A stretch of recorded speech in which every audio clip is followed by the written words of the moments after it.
আজ আমরা set 2 complete করব এবং এখানেও অতি গুরুত্বপূর্ণ 15টা কোয়েশ্চেন আমরা আজকে। প্রথম যে কোয়েশ্চেনটা রয়েছে এখানে, তপন ও আয়ত্রী কোন জেলার অন্যতম প্রধান নদী?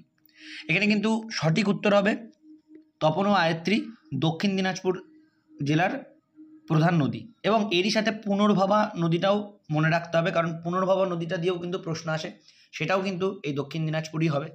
এবং তারই সাথে বলে রাখি, এই দক্ষিণ দিনাজপুর জেলাটি প্রতিষ্ঠিত হয় 1992 সালে। এই সালটা মনে রাখতে পারো, কারণ ওয়েস্ট বেঙ্গলে যে সমস্ত পরীক্ষা দেবে সেই পরীক্ষাতে কাজে লাগতে পারে। কত সালে দক্ষিণ দিনাজপুর জেলা প্রতিষ্ঠিত হয়? 1992 সালে। এবং দক্ষিণ দিনাজপুর জেলার খুব সুন্দর একটা শহর আছে, যেটাকে প্রত্যেকে বালুরঘাট বলে চেনো।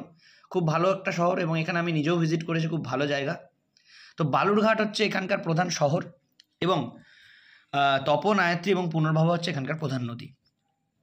2 নম্বর প্রশ্ন হচ্ছে, কেন্দ্রীয় মন্ত্রিসভার কার্যালয়ের মেয়াদ কত বছর? অবশ্যই এটার উত্তর হবে অপশন সি, 5 বছর।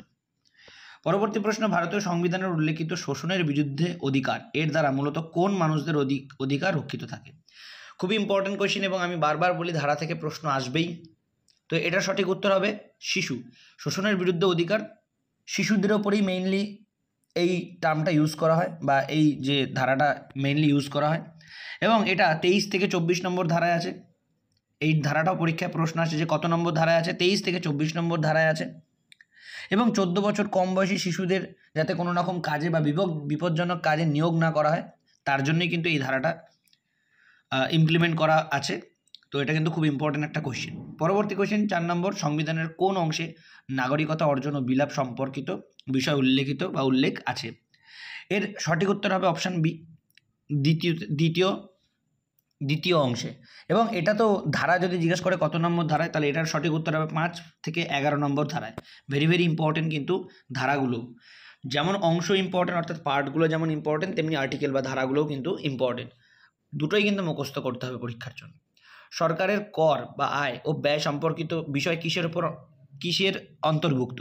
অবশ্যই এটা কিন্তু হবে ফিসকাল নীতির অন্তর্ভুক্ত। যখন ইকোনমিক্সের ক্লাস করানো হয় বা করানো হয়েছিল, তখন প্রত্যেককে বলা হয়েছিল ফিসকাল নীতি থেকে কিন্তু প্রশ্ন আসবেই। তো এটাও হচ্ছে সেই ফিসকাল নীতির একটা পার্ট। পরবর্তী, নিচের কোন সংস্থাটির বিষয়ে ভারতীয় সংবিধানের উল্লেখ নেই? ভারতীয় সংবিধানে এখানে নীতি আয়োগের উল্লেখ নেই, সিবিআইয়ের উল্লেখ নেই, এবং জাতীয় মানবাধিকার কমিশনের উল্লেখ নেই। অর্থাৎ সঠিক উত্তর হবে সবগুলি, অর্থাৎ অপশান ডি। এরই সাথে বলে রাখি, আগামী দিনে গত যে ক্লাসে সেট 1 করা হয়েছিল, সেখানে 5 নম্বর কোয়েশ্চেনের, সেট 1-এর 5 নম্বর কোয়েশ্চেনের আনসারটা প্রত্যেককে হোমওয়ার্ক ছিল, করতে দেওয়া ছিল। সেটার উত্তর হবে 1924 সাল। অনেকেই কমেন্ট বক্সে জানিয়েছেন বা জানিয়েছো। তো এটার ওই আগের দিনের সেটের উত্তরটা হবে 1924 সাল, প্রত্যেকে করে নেবে। আর আজকের সেটে আর একটা হোমওয়ার্ক থাকবে, সেটা আমি একটু পরে জানিয়ে দিচ্ছি। তার আগে, পোস্ট অফিস কার লেখা? এটা সবাই জানো, রবীন্দ্রনাথ ঠাকুরের লেখা। অর্থনীতিতে নোবেল পুরস্কার কবে থেকে দেওয়া শুরু হয়? অর্থনীতিতে নোবেল পুরস্কার দেওয়া শুরু হয় অপশন বি, 1967 সালে। প্লেইং ইট মাই ওয়ে বইটি লেখককে? প্লেইং ইট মাই ওয়ে এই বইটির লেখক হচ্ছে শচীন তেন্ডুলকার। আজকের প্রশ্ন থাকবে যে কপিল দেবের লেখা বইটির নাম কি? খুবই ফেমাস একটা বই, কপিল দেবের লেখা বইটা পরীক্ষায় প্রচুরবার এসেছে। তো এইটাই হোমওয়ার্ক রইল, পরের দিন কিন্তু সেটা সেট 3-তে জানিয়ে দেওয়া হবে। 10 নম্বর কোয়েশ্চেনে, আন্তর্জাতিক বিচার আদালত এর সদর দপ্তর কোথায়? প্রচুরবার বারংবার এটা প্রশ্ন আসে, দ্য হেগ, অর্থাৎ অপশান ডি। 11 নম্বর কোয়েশ্চেন, যে রক্তবাহিকা রক্তকে ফুসফুস থেকে হৃৎপিণ্ডে নিয়ে যায় তাকে, তার নাম কি? তার নাম হচ্ছে পালমোনারি ধমনী। পালমোনারি ধমনী হবে না, পালমোনারি শিরা হবে। এই ধমনী আর শিরার মধ্যে কিন্তু কনফিউশন হয়ে যায়। Option C will be the right answer, pulmonary শিরা।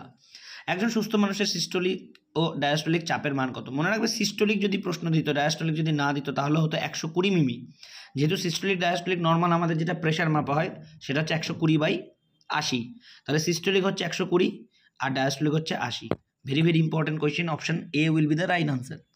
13 নম্বর question, A B blood group যুক্ত ব্যক্তিকে সার্বজনীন গ্রহীতা বলা হয়, তার নাম, তার কারণ কি? তার কারণ হচ্ছে অ্যান্টিবডি থাকে না, রক্তে অ্যান্টিবডির অনুপস্থিতি। Option B will be the right answer. এবং ব্লাডের ক্লাসে আমি কিন্তু খুব ডিটেলসে এগুলো আলোচনা করে দিয়েছি, এবং প্রচুর ডিটেলস আলোচনা করেছি, যাতে এর বাইরে আর কোনো কোয়েশ্চেন আসার কোনো কথাই নেই। তো ব্যাচে এগুলো আলোচনা করা হয়। অবশ্যই ব্যাচে যোগাযোগ করার জন্য যে গ্রুপে স্ক্রিনে যে নাম্বারটা রয়েছে, সেটাতে যোগাযোগ করবেন, অনলি হোয়াটসঅ্যাপ করবেন। ফোনে পাওয়া যাবে না।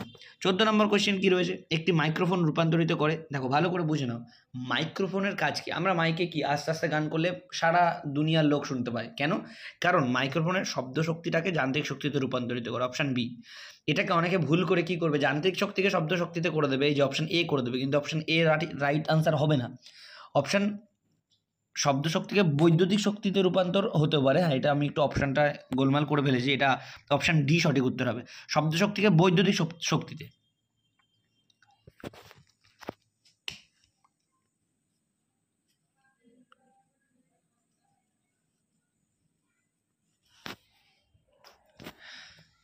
চোদ্দ নম্বর কোয়েশ্চেন, একটি মাইক্রোফোন রূপান্তরিত করে, দেখো এই প্রশ্নটাতে অনেকেরই ভুল হয়ে যায়, এখানে যান্ত্রিক শক্তি শব্দ শক্তিতে অনেকে করে ফেলে, কিন্তু না, এটা একদমই ভুল।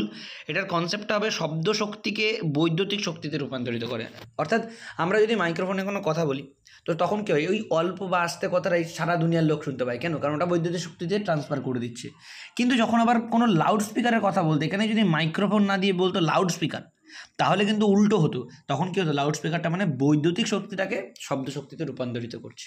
অর্থাৎ এখানে লাউড স্পিকার দেয়নি, মাইক্রোফোন দিয়েছে, তাই শব্দ শক্তি বৈদ্যুতিক শক্তিতে, option D will be the right answer.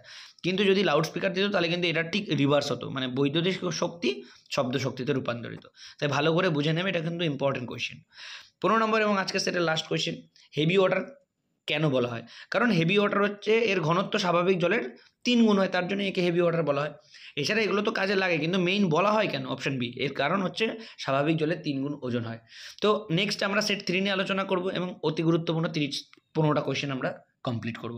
তো অবশ্যই ভিডিওটা ভালো লাগলে একটা লাইক করে দেবেন, বন্ধুদের সাথে শেয়ার করবেন, আর অবশ্যই গ্রুপ সি গ্রুপ ডি এর প্রিপারেশনের জন্য নিচে দেওয়া যে হোয়াটসঅ্যাপ নাম্বার আছে সেখানে ব্যাচের ডিটেলস জানতে পারবেন, অবশ্যই হোয়াটসঅ্যাপ করে জেনে নেবেন।